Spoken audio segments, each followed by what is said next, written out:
सबके स्वागत है।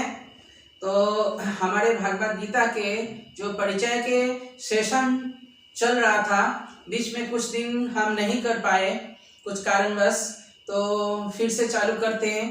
तो भगवद गीता सीखने के लिए हमको 3 चीज चाहिए, क्योंकि ये जो संसार है, इस संसार को सागर कहा जाता है। तो सागर पार करने के लिए भी 3 चीज चाहिए।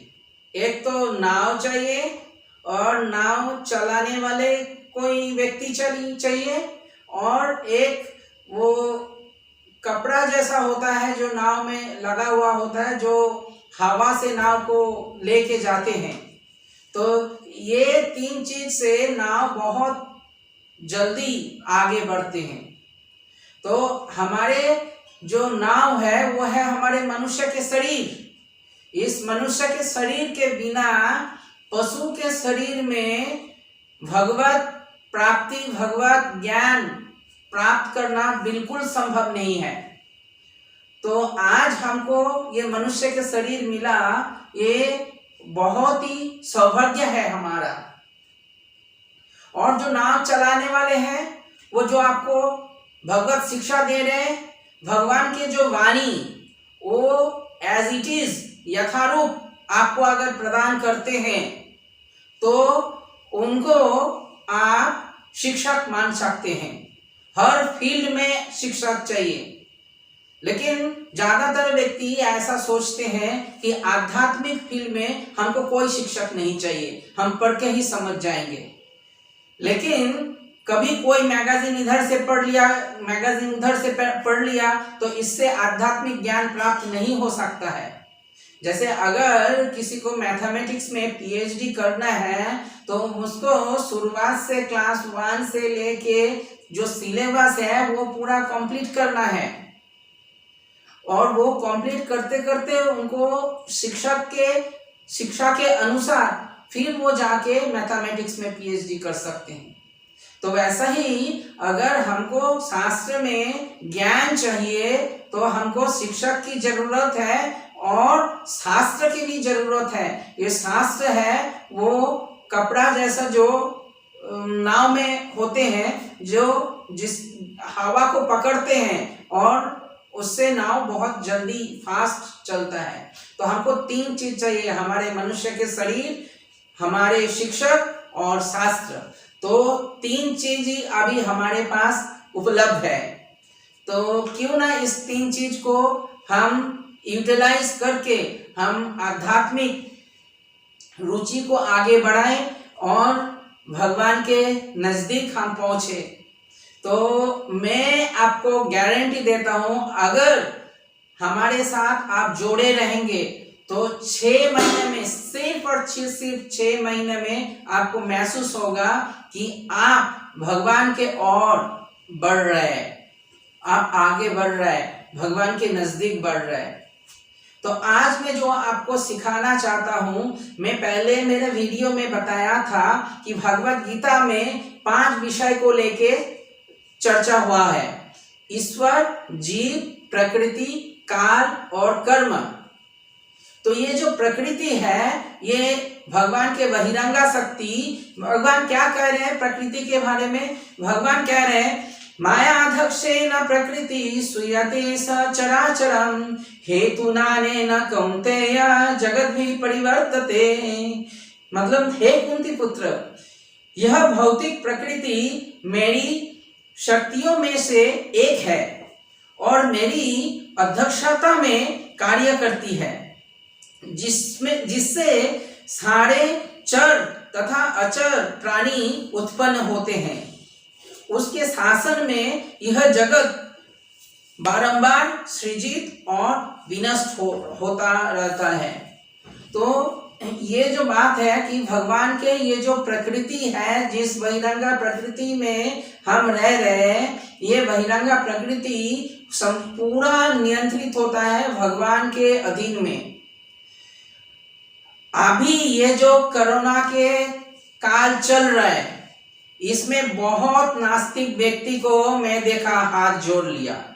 पहले जो भगवान के सामने हाथ नहीं जोड़ते थे, जिनको बहुत भरोसा था वैज्ञानिक के प्रति, लेकिन आज तक कोई भी वैज्ञानिक हम जो खाना खाते हैं, चावल दाल चपाटी ये सब जो खाना खाते हैं, उससे जो खून मांस हड्डी ये सब बनता है, कोई भी वैज्ञानिक ये नहीं बना के दिखा सकता है कि कोई मशीन में ऐसा खाना डाल के हम मशीन में से उस खाना से खून बना के या तो मांस बना के हड्डी बना के दिखा सकते हैं, नहीं दिखा सकता है।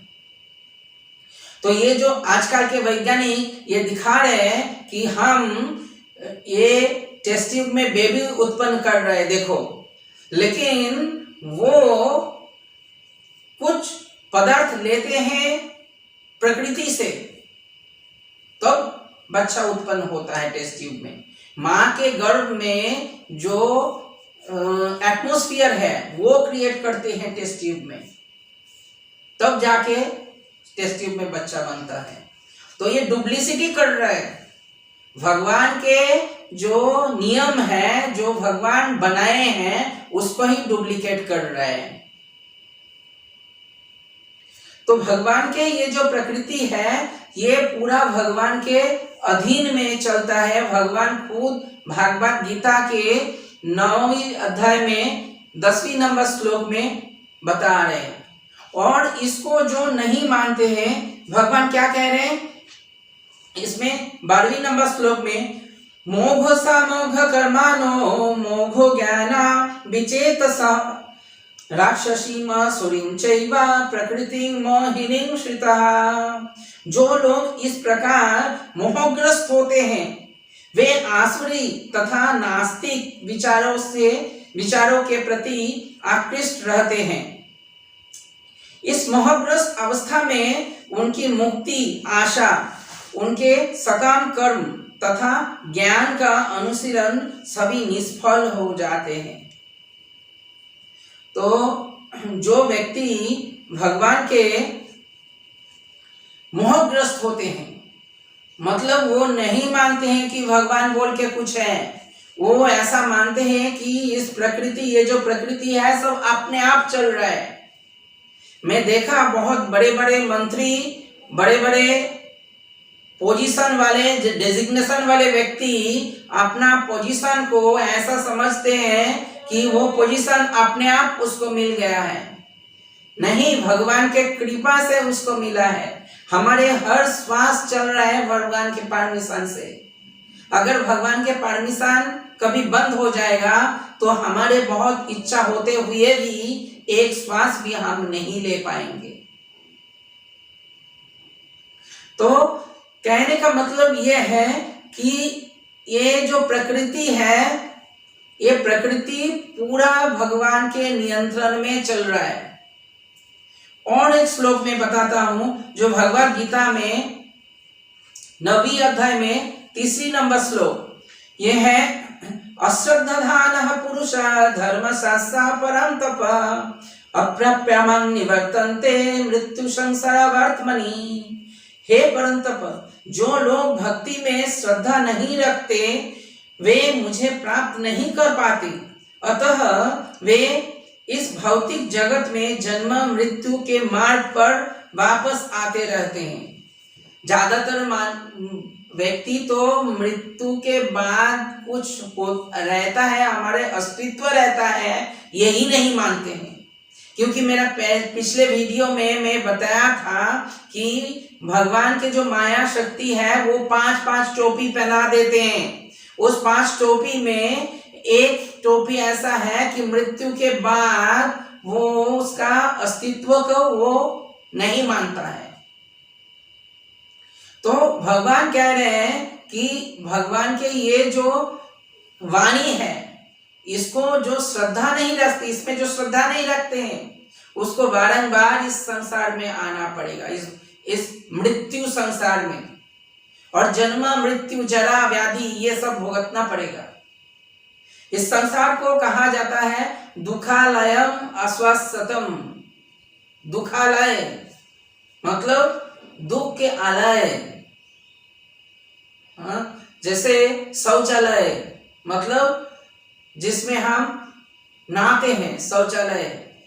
ऐसा ही दुखालय, दुखालयम, दुख के जगत है, दुख के संसार है। बहुत व्यक्ति हमको आके कहते हैं कि हमारे ये समस्या है, ये समस्या है, ये समस्या है। तो ये समस्या जो है, प्रॉब्लम, ये प्रॉब्लम सभी के साथ है। इस जगत में हम रह रहे हैं, प्रॉब्लम के साथ ही हमको रहना है, क्योंकि ये जगत दुखालय है। तो इसीलिए हमको भगवत गीता के ज्ञान प्राप्ति करना चाहिए इस मनुष्य जीवन में, क्योंकि हो सके अगले जीवन हमको मनुष्य के जीवन ना मिले। अगले वीडियो में मैं बताऊंगा कि अगले जन्म में हमको मनुष्य के जीवन मिल सकता है या नहीं, या कोई पशु के जीवन मिल सकता है। ये चीज मैं अगले वीडियो में बताऊंगा।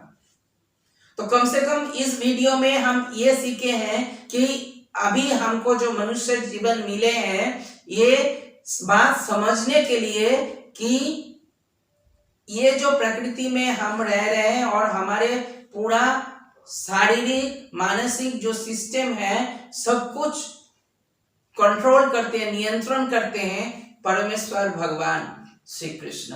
हरे कृष्णा।